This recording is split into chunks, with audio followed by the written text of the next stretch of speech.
Bonsoir à tous, bienvenue pour ce nouveau webinaire des éditions IH consacré ce soir à la préparation et à l'accompagnement de la ménopause en naturopathie. Ce webinaire est organisé dans le cadre de la parution du livre La ménopause au naturel de Florence Leray, qui est notre intervenante ce soir. Et c'est le premier titre de notre nouvelle collection 100% naturaux, une collection de livres de naturopathie destinés au grand public.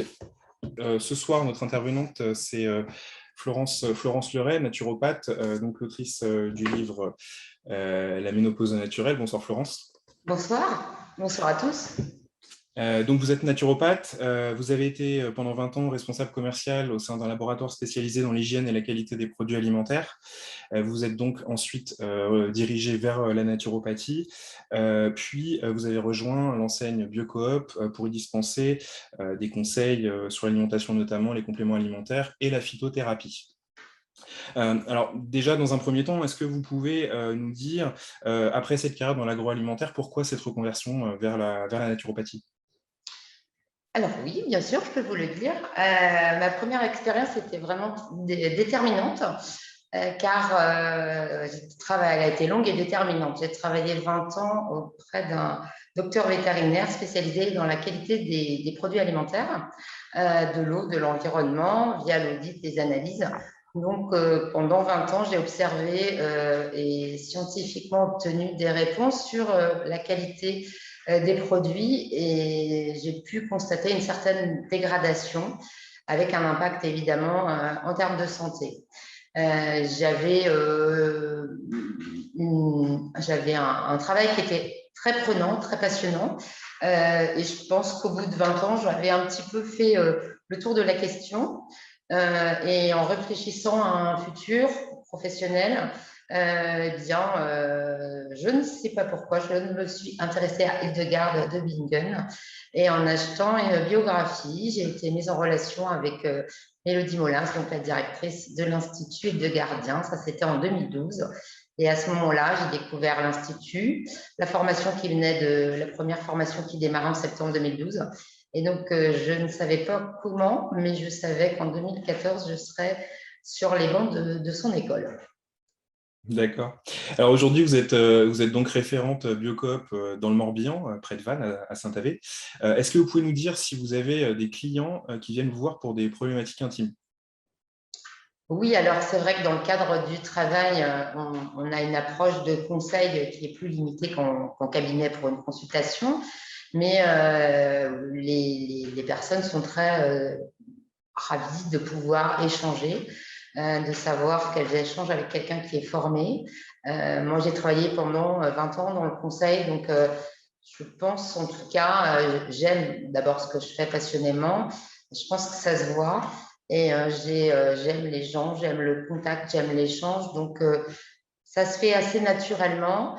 Alors, c'est vrai que sur des sujets un peu plus intimes, en tous les cas, je sens que les gens n'hésitent pas, ils me font rapidement confiance, donc n'hésitent pas à m'en parler. Alors, certainement qu'il y a encore des personnes qui sont hésitantes et qui sont moins à l'aise sur le sujet, mais en tous les cas, ça se passe plutôt bien dans ce cadre-là. D'accord. La ménopause au naturel est votre premier livre. Pourquoi avoir choisi ce sujet? Alors, ce sujet est en lien avec mes études, puisque dans le cadre des 2 ans de l'école, on doit faire un mémoire. Donc, ce sujet était venu un peu après des recherches, c'était un peu imposé. Je voulais un sujet féminin par rapport à Saint-Hildegarde de Bingen. Je voulais un sujet féminin, un sujet qui touche toutes les femmes, un thème qui n'était pas traité, pas énormément traité. Donc, c'est la réunion de tous ces évidences-là pour moi et de toutes ces volontés qui m'ont fait aller d'abord, dans un premier temps, avec l'écriture d'un mémoire, donc qui était quelque chose de très scolaire, et dans un deuxième temps, l'écriture du livre, puisque au moment où j'ai écrit ce mémoire, j'avais dans ma conclusion émis le vœu de pouvoir vulgariser mon travail un jour, hein, en reprenant les choses. Et ce fut donc fait cette année, c'est un grand bonheur. Est-ce que vous pouvez nous dresser dans les grandes lignes les phases successives de la ménopause? Oui, donc la ménopause, classiquement, on la décompose en 4 temps. La préménopause, qui voilà, commence à avoir des petites anomalies de cycle, des choses, des cycles plus abondants, des choses, des petits symptômes, mais c'est quelque chose d'assez inopiné, voilà, qui arrive sans qu'on puisse vraiment mettre des mots précisément là-dessus. Ensuite, on a la périménopause. Donc, cette phase va vraiment s'inscrire avec une abondance de symptômes, enfin, le début des symptômes qui deviennent de plus en plus manifestes sur les bouffées de chaleur, l'irritabilité, voilà, et petit à petit qui vont arriver sur un des cycles qui se font de plus en plus rares, jusqu'à arriver à une période où, là on date ça à 1 an sans cycle. C'est vraiment la définition officielle et scientifique de la ménopause, 1 an sans cycle pour une femme. Et là, bon, arrive effectivement un cortège plus important de symptômes, pas systématique non plus, mais c'est à partir de ce moment-là, effectivement, qu'on est dans cette phase. Elle dure en général 4 ans chez les femmes et elle arrive entre 45 et 55 ans. Ce qui fait qu'on dit que l'âge, à peu près, l'âge moyen autour de 51. Alors, évidemment, il y a des exceptions. Elle est propre à chacune. Mais voilà, globalement, ce sont les grandes lignes. Et enfin, la 4e phase, c'est la postménopause. Donc, dans cette période, voilà, on arrive au bout du moment, au bout du passage. Et on peut aborder effectivement le moment du renouveau une fois qu'on a vécu toutes ces étapes. D'accord. Alors, vous parliez de symptômes tout à l'heure, quels sont les principaux maux qui accompagnent la ménopause? Alors, les principaux mots et les plus connus, en tous les cas, sont un peu, pour toutes les femmes, les bouffées de chaleur. Hein, des bouffées de chaleur, ce qu'on appelle les symptômes climatériques, donc qui vont arriver éventuellement en journée ou en nuit avec bouffées de chaleur et une extrême sudation, la femme peut à ce moment-là être obligée enfin, voilà, complètement tremper ses draps. C'est vraiment très, très abondant. On va voir l'irritabilité, hein, une irritabilité, un sommeil qui se fait un peu tatillon, un peu plus compliqué. On peut avoir des problèmes de rythme. Alors, ça peut être la tension, le rythme cardiaque, il peut y avoir des petites choses qui vont arriver. Alors, encore une fois, plus ou moins fortes. Pour d'autres femmes, pour certaines femmes, absolument aucun symptôme. Et puis, on va voir des choses un petit peu plus délicates, avec la prise de poids, voilà, certaines anomalies sur les bilans sanguins, parce que le corps ne va plus évacuer les toxines de la même façon. Et voilà, ce sera propre à chacun, plus ou moins intense. On ne peut pas généraliser, mais bon, la bouffée de chaleur, je pense qu'elle est quand même un peu vécue par le plus grand nombre, à mon sens. D'accord. Alors, on va rentrer dans le vif du sujet. Que peut la naturopathie pour préparer et accompagner la ménopause? Alors, la naturopathie va permettre d'accompagner la ménopause dans le sens où le terrain est important. En naturopathie, on va élaborer ce qu'on appelle une anamnèse qui va être un déroulé de vie de la personne sur le plan de la santé. On va parler de la lignée, on va parler de la fratrie. Donc, ça peut être très important dans ces cas-là de pouvoir évoquer comment les choses se sont passées au sein de la famille, s'il y a eu connaissance ou échange sur le sujet. En tous les cas, d'aborder ça. On va aussi, dans le cadre de cette anamnèse, voir les failles de la personne. Voir les failles, les difficultés de terrain. On va l'interroger sur sa manière de manger, sa manière de vivre, de son hygiène de vie, du sport, etc. Donc, on va vraiment voir la personne dans sa globalité et on voit qu'au moment de la ménopause, il est important un petit peu de cibler les difficultés. L'alimentation a un grand rôle à jouer. Donc, ça peut être effectivement le bon moment pour renégocier un virage, d'adapter les calories, d'adapter la dépense énergétique, faire des petites modifications de l'hygiène de vie sans en changer fondamentalement, mais il faut des toutes petites choses qui peuvent faire énormément de bien. D'accord. Dans votre ouvrage, vous abordez de nombreuses voies naturopathiques. Alors, il y a bien évidemment l'alimentation, mais il y a aussi les superaliments, les compléments alimentaires, la phytothérapie, la gémothérapie, l'aromathérapie, l'hydrolathérapie, la lithothérapie et une demi-douzaine d'autres approches. Est-ce que vous avez des approches de préférence? Alors, l'approche de préférence, moi, je privilégie la simplicité et je souhaite que les choses soient le plus ouvertes au plus grand nombre. Donc, je dirais que l'approche de tout ce qui va concerner l'alimentation, les infusions, les choses un petit peu simples et peu coûteuses, sera forcément une approche que je vais privilégier dans un premier temps. Et puis après, on va monter crescendo selon les paliers, en passant par de la phytothérapie simple avec les infusions, peut-être la gémothérapie.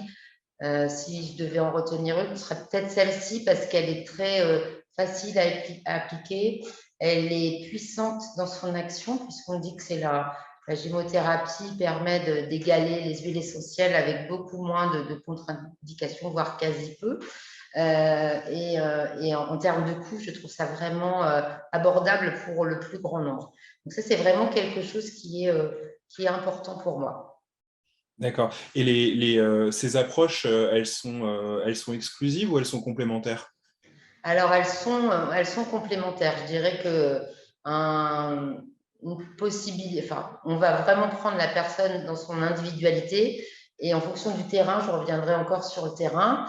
Pour certaines personnes, on va bien voir que cette étape, c'est hyper fluide, que les inconforts sont bien vécus et que, voilà, passons par des choses très simples, ça ira. Pour d'autres, auxquels effectivement, si effectivement il y a plusieurs symptômes, il faudra toujours adapter. Et aussi, j'ai envie de préciser à ce moment-là une chose, aussi s'associer à la médecine allopathique dans le sens où pour bien déceler les problématiques, il sera important d'avoir des résultats factuels de prise de sang, d'analyse spécifique, etc. Et dans mon domaine, dans ma volonté en tant que naturopathe, c'est vraiment important de ne pas opposer les médecines. Il n'y a pas l'allopathie d'un côté, la naturopathie de l'autre, ou les médecines douces.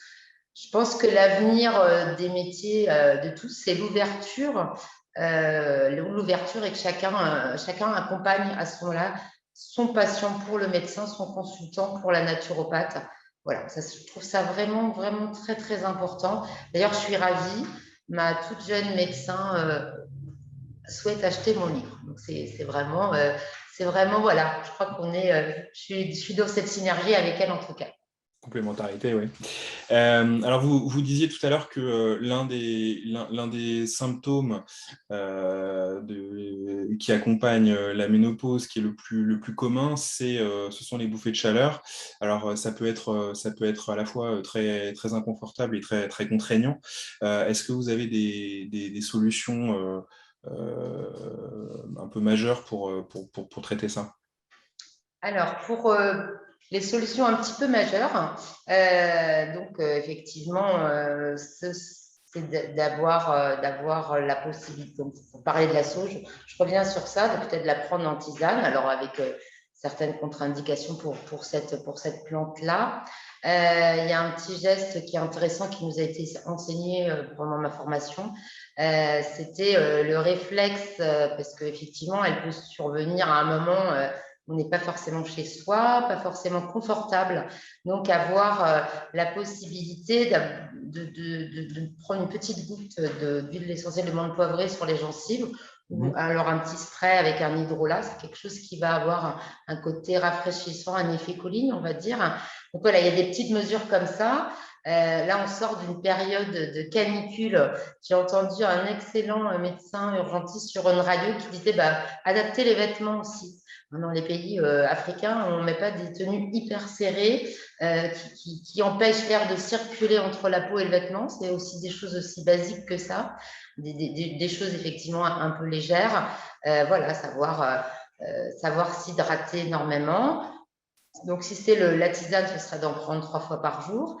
Si c'est plus important, on ira peut-être sur une teinture mère, on ira plus sur une formule un peu plus étoffée. Mais il y a une somme de petites choses à faire, en tous les cas, qui peuvent amener un peu de confort. Et puis, je dirais surtout aussi pouvoir en rire. Je pense que c'est important.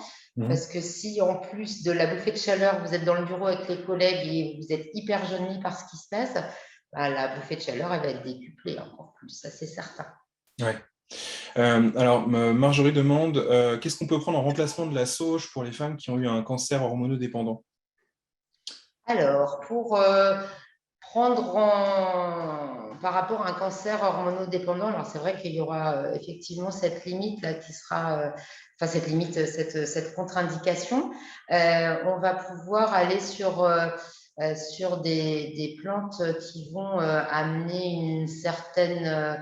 Alors ça peut être de l'aubépine, hein, par exemple, ça peut être intéressant parce que ça va être sur le système nerveux. On va pouvoir aller, on va avoir de la carotte, on va avoir de l'onagre. Donc après, il faudrait, alors c'est un petit peu gênant de faire un catalogue ici parce que il y a des produits qui sont, on ne va pas citer de marque dans ce cadre-là, il y a des produits qui seront assez indiqués, mais on peut trouver des plantes effectivement de substitution si encore la sauge ne peut pas être prise partout. Mais là, d'autant plus après un cancer, je pense qu'il faut vraiment une consultation, un échange approprié. Là, voilà, ce serait trop délicat d'y répondre, ce serait pas professionnel d'y répondre comme ça, en tout cas. D'accord. Alors, vous avez été formé à l'Institut Les Gardiens, vous l'évoquiez tout à l'heure, donc vous avez une affinité particulière avec Hildegard de Bingen et connaissez bien son approche. Donc, Hildegard de Bingen, pour ceux qui ne connaissent pas, c'est une abbesse allemande du XIIe siècle qui est considérée comme la mère de la naturopathie en Europe. Alors, quels enseignements nous a-t-elle laissés qui apportent des solutions concernant la ménopause? Alors, elle nous a laissé énormément d'enseignements. Le premier, mais le plus important, je pense, c'est de voir cette étape comme une étape fondamentale, enfin, une étape dans la vie d'une femme commune à toutes et qui doit être vécue comme un renouveau et comme un nouveau départ. Donc ça, je trouve que c'est une idée en 2022 qui devrait être largement véhiculée puisqu'elle est présente depuis le XIIe siècle, en tous les cas dans la pensée hildegardienne. Donc ça, c'est vraiment quelque chose de fondamental dans la vision, dans le vécu de ce moment, puisque mieux il est accepté, mieux il est vécu. C'est exactement le même cas à la puberté. Alors, on va exclure tout de suite les pathologies, etc., les génétiques familiales particulières, les terrains particuliers, mais ça, c'est une certitude. Donc, pour moi, à ce moment-là, Hildegarde a vraiment d'abord amené vu les choses positivement, ensuite très bien compris tout ce qui se passait avec les chutes hormonales, les différences qui vont se faire au niveau hormonal, et puis les différences au niveau du métabolisme.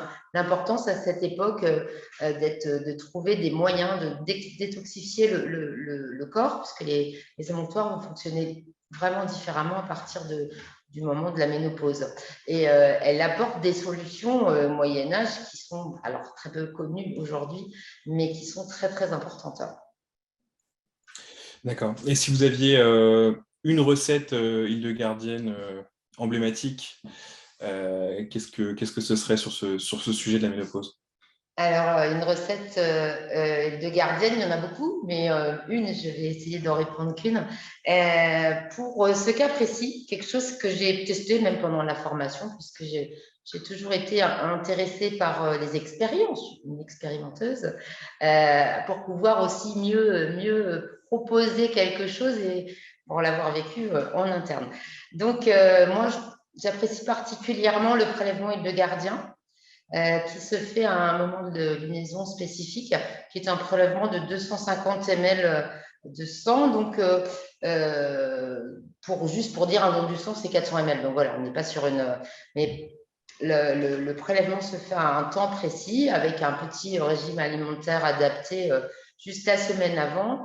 Et c'est vraiment quelque chose qui va apporter de la vitalité en créant un processus de détoxification. Voilà, en faisant ce prélèvement à un temps donné, donc fait par l'observation, parce que si on se rappelle de la période du Moyen-Âge, il n'y avait pas tous les outils de mesure, etc., pour bien comprendre la pertinence. Dans tous les cas, un moment en plus où il n'y a plus cette possibilité d'avoir le cadeau en fait de la nature que sont les cycles pour les femmes, et ben voilà, retrouver un prélèvement à raison peut-être de deux intersaisons au moment où on le ressent, si on est à l'écoute du corps, ça c'est vraiment quelque chose d'extrêmement puissant qui est fait par des professionnels naturopathes et infirmières dans un cadre très précis de formation. Hein, c'est beaucoup plus appliqué peut-être en Allemagne et des endroits où c'est beaucoup plus connu.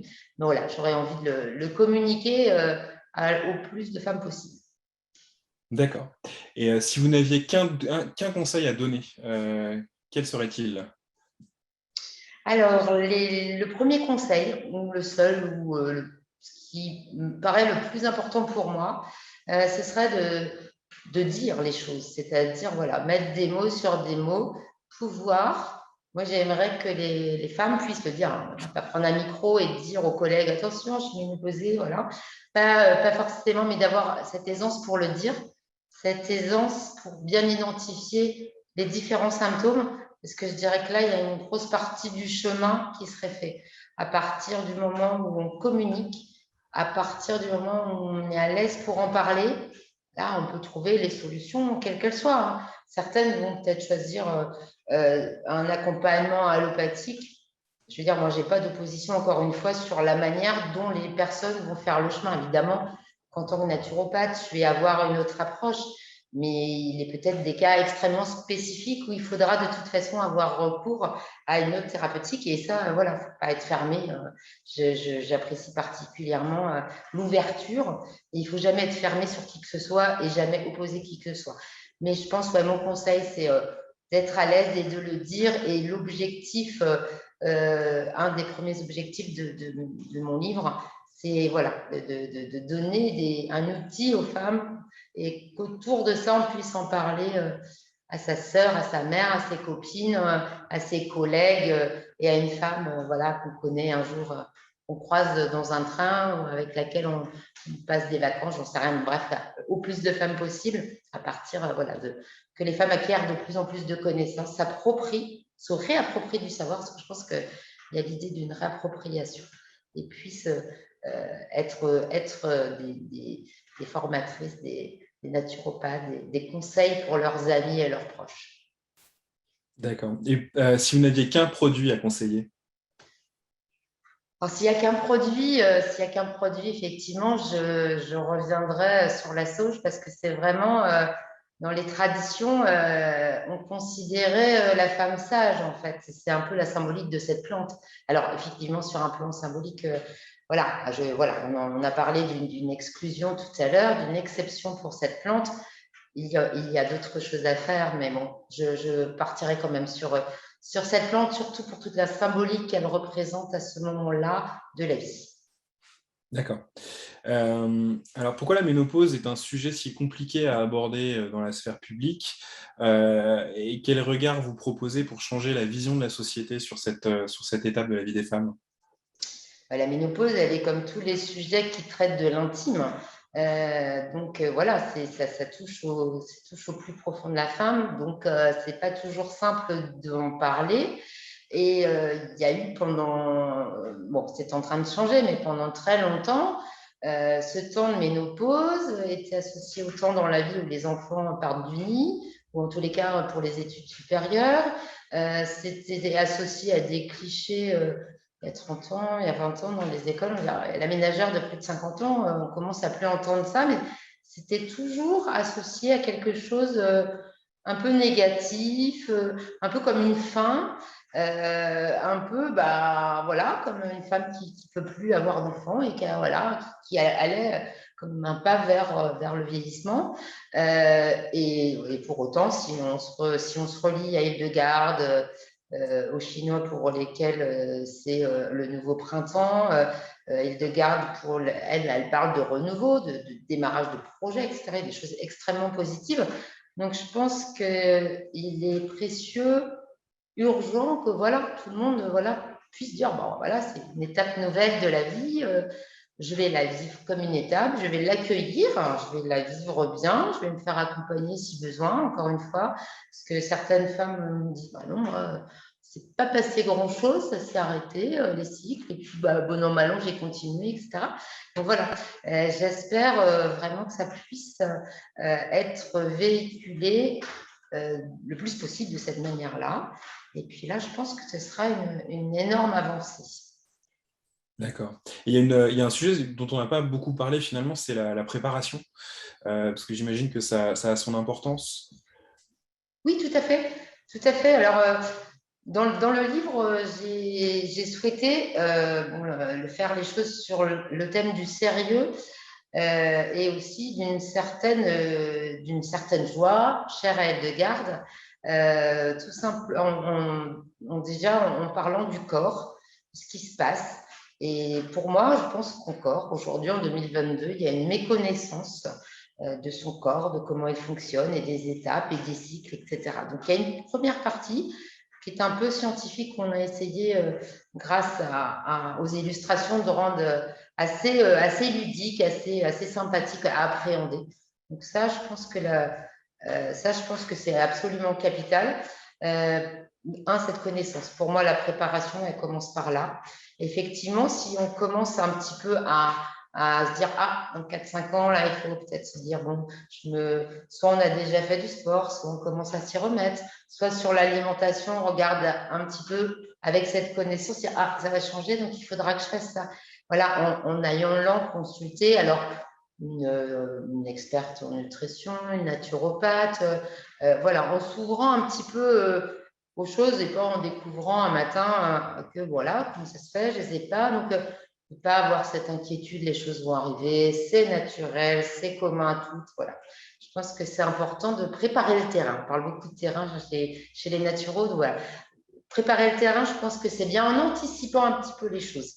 Et voilà, pas en se disant, première bouffée de chaleur, qu'est-ce que je fais, sachant qu'elle va arriver, savoir à quel moment elle va arriver. Et si j'en ai parlé, si j'ai osé dire et mettre des mots, et qu'avec mes sœurs, ma mère, ma grand-mère, si on a pu un petit peu avoir cette ouverture et ce dialogue dans la famille, oui, ça peut. Et puis les petites recettes des unes et des autres, ça va forcément aider à préparer les choses, ça aide forcément à ce qu'elles se passent mieux. D'accord, donc finalement, bien se préparer, ne pas hésiter à en parler, à prendre des conseils, ne pas hésiter à se faire accompagner. Ouais. Et voilà, donc ce sont un peu les clés pour passer cette étape le plus sereinement possible. Tout à fait. Voilà, bon, merci. Alors, on va prendre des questions. Alors, avant les questions, Maud Lodvig voulait prendre la parole. Maud, tu es là? Vous m'entendez? Oui. Bonjour à tous, bonsoir à tous. Alors moi, je travaille également à la Biocop, Biogolf Biocop. Je suis chargée de la communication et voilà, je voulais juste dire un petit mot pour remercier Florence et puis les éditions IH parce qu'en fait pour nous c'est aussi un plaisir, c'est très chouette de l'entendre ce soir. En plus, moi, je suis très concernée par le sujet puisque je suis en préparation aussi. Et donc, voilà, c'est toujours chouette d'avoir des experts comme Florence sur notamment nos rayons bien-être. On a pas mal de naturaux. Moi, j'ai découvert cette histoire avec Florence Leray parce que je l'ai interviewée il y a quelques temps sur son parcours et c'est toujours assez surprenant et c'est chouette d'avoir des vrais experts au sein de nos épiceries. C'est ce qui fait aussi la différence de la distribution classique et de tant d'autres magasins. Donc, c'est chouette, en tout cas, que ça continue comme ça. Voilà, ces conseils sont toujours les bienvenus. Donc, c'est super chouette. Et puis, ce partenariat avec les éditions là qu'on mène aussi depuis quelques années, avec cette volonté aussi de pouvoir accompagner les étudiants en leur permettant d'avoir des tarifs aussi préférentiels au sein de nos magasins pendant leurs études.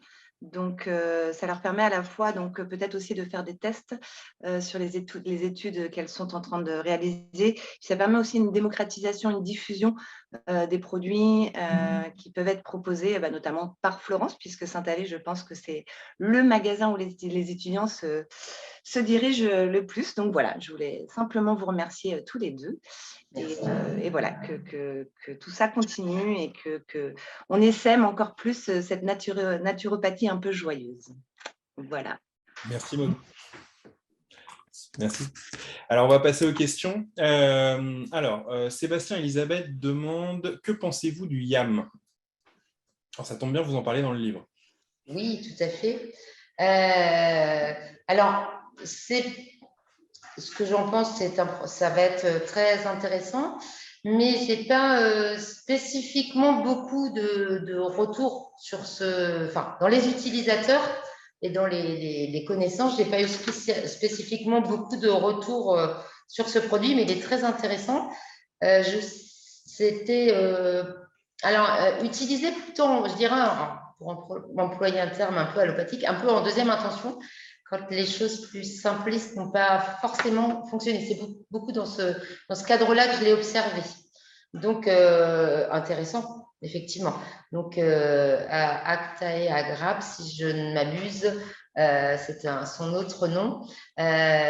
Effectivement, il a été intéressant quand, justement, les gens ont un peu essayé les premiers aspects sur les troubles, les bouffées de chaleur, etc.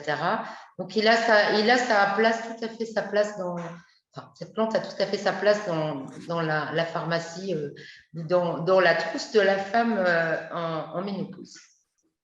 D'accord.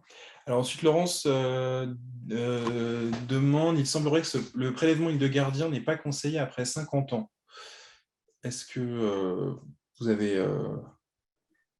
Non, Hildegard préconisait 2 prélèvements après, justement, en période de ménopause. Donc, la ménopause étant entre 45 et 55 ans, ça pose aucun souci. Les précautions, encore une fois, autour de ça sont d'un autre ordre. C'est vrai que pour l'avoir testé personnellement, pendant ma formation, donc effectivement, j'étais pas je n'avais pas non plus cet âge, je n'avais pas 50 ans, mais il a été je n'ai pas été perturbée. La seule chose qui est très perturbante, c'est ce qui se passe au niveau de la vue. Il faut vraiment protéger le regard. On a une sensibilité tout à fait étonnante et c'est vraiment manifeste à ce moment-là. Et le regain d'énergie est très intéressant. Moi, au contraire, je considère que si, encore une fois, je vous dis, il est fait de toute façon par des naturopathes, infirmières qui auront été formées au prélèvement hildegardien dans des écoles reconnues. Et donc, dans ce cas précis, il n'y a pas de raison. S'il y a une contre-indication, elle sera d'un autre ordre, avec une prise d'un médicament ou autre. Mais non, après 50 ans, au contraire, très, très adapté. D'accord. Et de toute façon, il y a un accompagnement nécessaire par un professionnel et un professionnel formé au prélèvement. Donc s'il y a des contre-indications, le professionnel le saura. Oui, tout à fait. Alors, Françoise demande « Quid de la sécheresse vaginale ?» Oui. Alors, par rapport à… Sur ces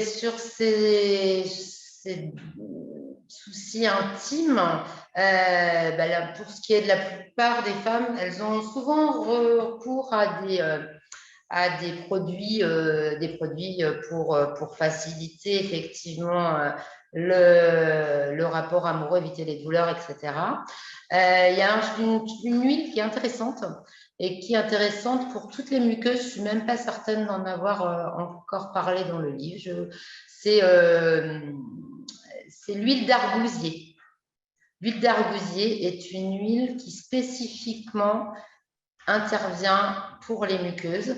On peut la prendre en voie interne. Et alors, elle est un peu rouge, cette huile-là. L'argousier, c'est un arbuste aux fruits un peu rouges.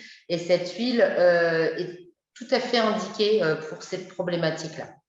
Donc, ça peut être aussi alors, pour le coup, évidemment, quand je parle de plantes, quand je parle d'huile, évidemment bio, hein, sinon ce n'est pas la peine d'aller chercher des plantes pour, pour avoir un résultat. Il faut absolument aller en magasin bio, directement chez des producteurs. Ça ne veut pas dire que la personne, la plante ou le produit sera certifié, parce que ça, c'est notre démarche de reconnaissance qualité. Si vous avez un producteur qui fait de l'huile d'argosier, vous allez en vacances et vous pouvez acheter ce produit chez lui, qui vous explique son process. Voilà, il sera peut-être moins cher parce qu'il n'y aura pas tout à payer la démarche qualité, mais voilà, ça peut être utile de le faire comme ça. J'insiste vraiment. Prendre des plantes non bio, à mon sens, pour moi, est un non-sens absolu. D'accord. Est-ce que vous avez des solutions pour le cerveau, la mémoire qui pâtissent de la ménopause? Alors déjà, est-ce qu'il y a des effets sur le cerveau et la mémoire, et est-ce qu'il y a des solutions? Alors, il y a des choses intéressantes. Après, il faut voir un petit peu, c'est là où l'anamnèse sera intéressante. Savoir si est-ce que la baisse de mémoire ou le problème de concentration est dû à une fatigabilité? Est-ce qu'elle est due à un problème de nervosité? Est-ce que la personne, quel est le contexte? Un petit peu, c'est le contexte familial. Ça peut être, voilà. Donc ça, c'est vraiment important de le définir. Mais en tous les cas, il existe des choses intéressantes et notamment dans ce cadre-là, je pense, donc on l'a vu, hein, la ménopause, il est intéressant à cette étape-là de faire énormément d'examens médicaux. Si on n'en faisait pas, le bilan sanguin, voir un petit peu comment on en est sur un plan cardiovasculaire, d'autant s'il y a des antécédents dans la famille. Je pense que c'est vraiment important effectivement d'acquérir des informations là-dessus. Et s'il n'y a pas de traitement spécifique, s'il n'y a pas de problématique spécifique, le ginkgo biloba, c'est un peu une plante de l'immortalité, donc c'est vraiment une plante qui sera intéressante car elle joue sur la microcirculation. Donc effectivement, dans ce cas, c'est des choses là en période d'examen pour les étudiants, c'est quelque chose qui est très intéressant à prendre parce qu'elle va donner un peu d'air, elle va donner un peu d'air au cerveau en fait. Mais voilà, je ne dis pas que cette plante-là ira à cette dame-là. Il faut vraiment qu'elle s'y intéresse. Et donc, elle existe sur des formes, parce qu'on a parlé des différentes formes de phytothérapie.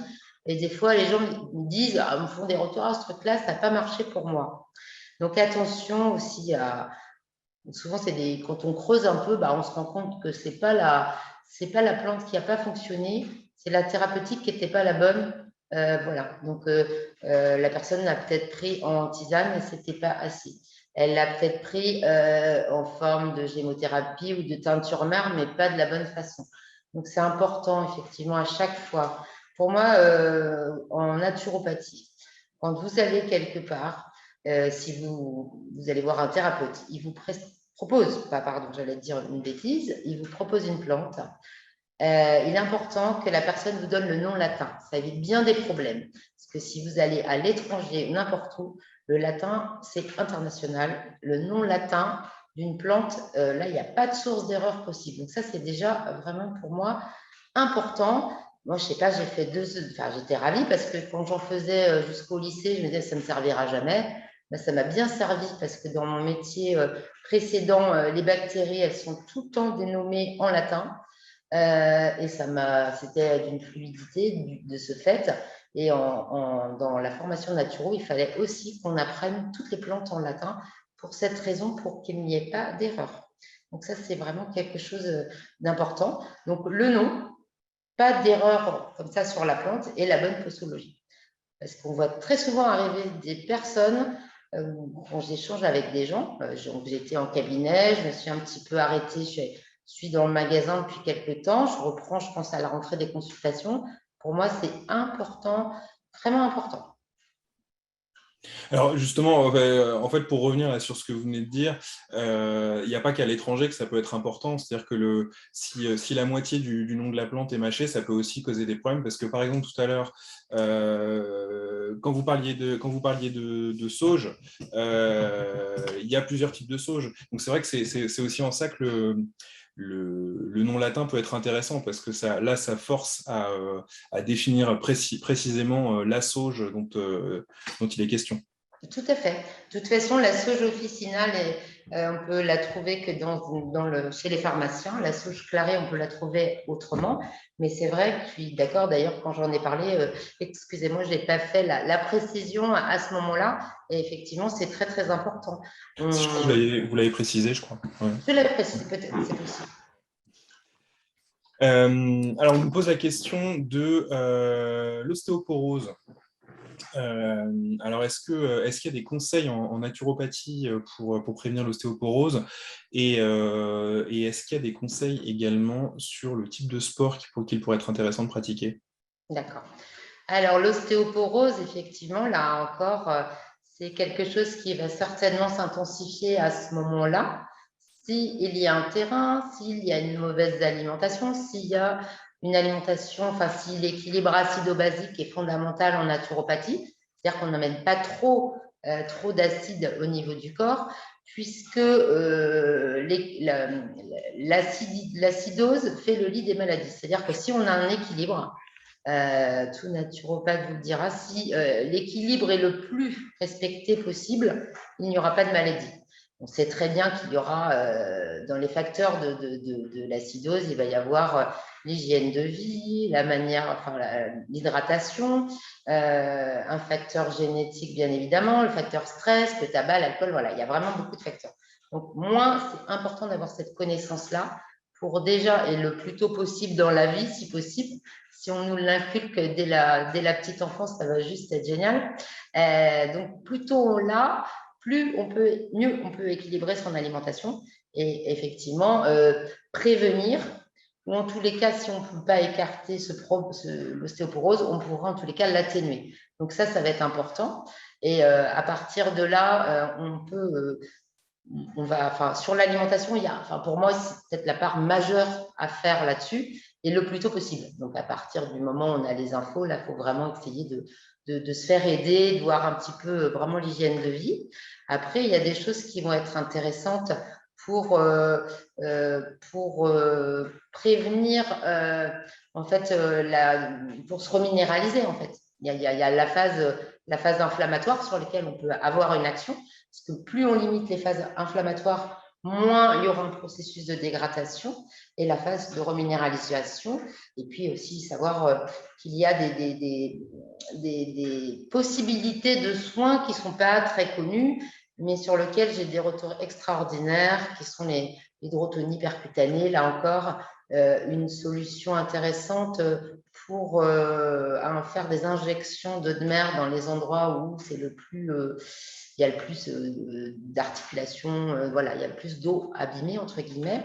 Donc voilà, ça peut être des cures thermales qui sont assez... ça aussi, c'est prodigieux, mais on n'en parle pas tant que ça au final.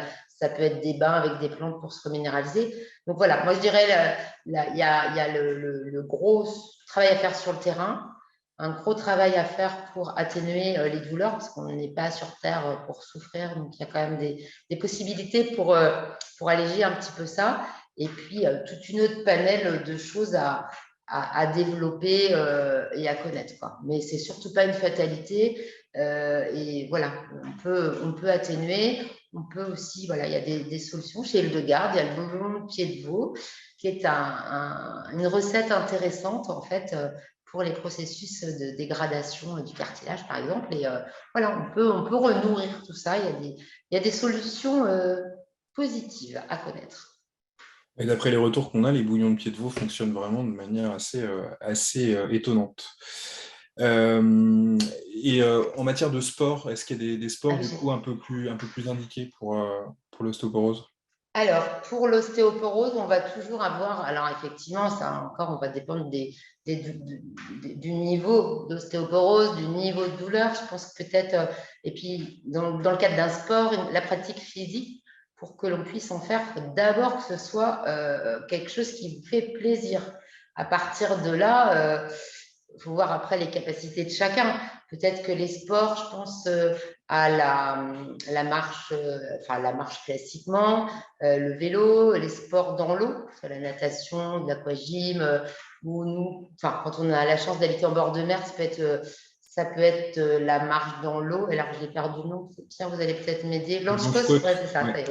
Au moment où je vous le demande, ça peut être des choses intéressantes. Le yoga, le qigong, voilà, c'est les pilates, des choses un petit peu plus douces. On n'est pas trop dans le mouvement, pas trop dans la force, ça va convenir. Parce que là aussi, il faut sortir de l'idée qu'il faille faire des choses très physiques, très c'est ça qui va donner du muscle. Non, non, on peut faire des choses beaucoup plus douces avec énormément de résultats. Là encore, il faut voir, on sait que dans les processus, le mouvement est important. C'est le mouvement qui est important. Donc, on le fait à son niveau et on le fait surtout en se faisant plaisir et en étant à l'écoute de son corps. Donc, voilà, je pense que pour moi, ce sera après, la palette, il faut voir ce qui fait plaisir. Mais il y a quand même, je pense, pas mal de choses quand même en possibilité de ce point de vue-là. Oui, en trouvant sa motivation, parce que c'est vrai que c'est dans la régularité et dans le temps long que ça joue beaucoup, surtout. Ouais. Tout à fait. Mmh. Alors, est-ce qu'il y a on va peut-être sortir un peu du sujet, mais est-ce qu'il y a des combats autour des problématiques féminines intimes qui vous touchent tout particulièrement? Des combats autour, oui, tout à fait. On a, dans le cadre du travail, fait une action avec des étudiantes c'est voilà, on vit une époque qui n'est pas toujours qui peut être un peu tristoune, même si j'ai envie de mettre de la joie dans tout. Je suis quand même réaliste, j'ai un peu les pieds sur terre quand même. Voilà, les combats, c'est la précarité dans la rue. Hein, vivre son cycle dans la rue, Alors aujourd'hui, il y a énormément d'associations qui bougent, ça évolue, heureusement, mais voilà, ça c'est voilà, la solitude absolue dans des moments aussi intimes. Ouais, ça c'est quelque chose qui effectivement me touche. Donc aujourd'hui, voilà, il y a des choses qui se mettent en place là-dessus avec des associations. Voilà, ça c'est quelque chose de très chouette. Et pour aussi être dans la sensibilité à l'environnement, c'est une grande cause. Effectivement, aujourd'hui, pas une seule personne n'est insensible à ça. Enfin, j'espère en tout cas. C'est la possibilité d'utiliser. Alors, il y a eu beaucoup de jetables autour des cycles féminins. Il y a énormément de jetables avec les tampons, les serviettes, les protections féminines. Donc, aujourd'hui, il y a une génération qui va assez spontanément vers les culottes menstruelles, vers les serviettes lavables, vers les cups. Donc voilà, il y a tout un tas de choses qui changent autour de ça. Et au-delà de l'objet, voilà, c'est qu'on sent qu'on est capable aussi d'aller acheter ça dans un magasin, demander comment ça se passe, demander des conseils. C'est aussi important parce que c'est aussi quand ça va de pair avec l'évolution de la société. Je disais tout à l'heure, savoir mettre des mots, dire des mots. Ouais, c'est important pour moi de voir que tout ça évolue et que les gens, voilà, on va acheter sa cup, c'est beaucoup plus facile qu'à une époque où on était un peu gêné. Moi, je suis contente quand quelqu'un me dit Laurence, j'ai acheté ton livre, je le dédicace et la personne n'est pas gênée d'avoir acheté un livre sur la ménopause. Voilà, elle le fait assez spontanément, mais ce n'est pas le cas de tout le monde, je pense encore. Ouais, toujours cette problématique de la libération de la parole. Tout à fait. Tout à fait. Alors tout à l'heure, vous avez évoqué les bains et vous en parlez dans le livre. En quoi les bains peuvent être un outil intéressant d'accompagnement de la ménopause? Alors, les bains, aujourd'hui, alors bon, voilà, c'est pas, souvent on me dit dans toutes les maisons, on a enlevé les baignoires au profit de grandes douches à l'italienne, éventuellement avec des jets d'eau, et c'est vraiment une grosse tendance. Ceci dit, si on a la possibilité, c'est bien d'avoir les deux, parce que le bain permet un moment de détente. Donc ça, c'est déjà très important, un moment de relaxation. On trouve des tas de propositions de sels de bain. Tout à l'heure, on a parlé de l'ostéoporose, mais ça, c'est absolument génial de prendre des bains minéralisants avec des sels d'Epsom, avec des sels d'Alcabin. J'en parle, je dis de sa marque parce c'est un Allemand et il a introduit des pierres d'Île-de-Garde et c'est des bains extrêmement minéralisés qu'il faut faire pendant une demi-heure. Donc, il y a une quantité de poudre à mettre. Voilà, c'est une manière de se minéraliser et je vous assure que si vous le testez, vous l'adoptez. c'est pas plus compliqué que ça. Voilà, et dans ces sels de bain, si on veut, on peut tout à fait, dans ces sels, avant de les disperser dans l'eau, ajouter de la lavande fine, lavande de la officinalis, du petit grain bigaradier, citrus aurantium. Ce sera intéressant effectivement pour se détendre. On se reminéralise et on a vraiment une détente et une peau qui est très agréable après. Donc là, et là, on prend des minéraux par la peau, puisque au temps ancien, on utilisait énormément les bains, les bains romains. On voit toutes les villes de thermes. Et pas ça pour avoir un peu testé ça aussi. C'est quand même intéressant. Voilà, hein, le spa, Sanita per aquam, la santé par l'eau. Voilà, on a un peu oublié ça. Mais alors, ok, c'est peut-être pas écologique, encore que si on le fait parcimonieusement, à raison d'un bain toutes les semaines, et que derrière, on entretient son capital osseux, minéral, et ben, au final, peut-être que c'est pas si, ça pose pas autant de soucis pour la planète que ça. Voilà. Donc, parce que si voilà, on rentre pas dans une spirale de médicaments, de traitements, de soins, bon, peut-être qu'effectivement, faut pas oublier. Merci Florence. Merci. Merci beaucoup. Donc, merci à tous. Là, dans votre livre, vous donnez donc beaucoup de conseils, des recettes, des synergies pour chacun des mots de la ménopause que vous décrivez. Merci beaucoup pour ce webinaire et à très bientôt. À très bientôt. Merci à vous.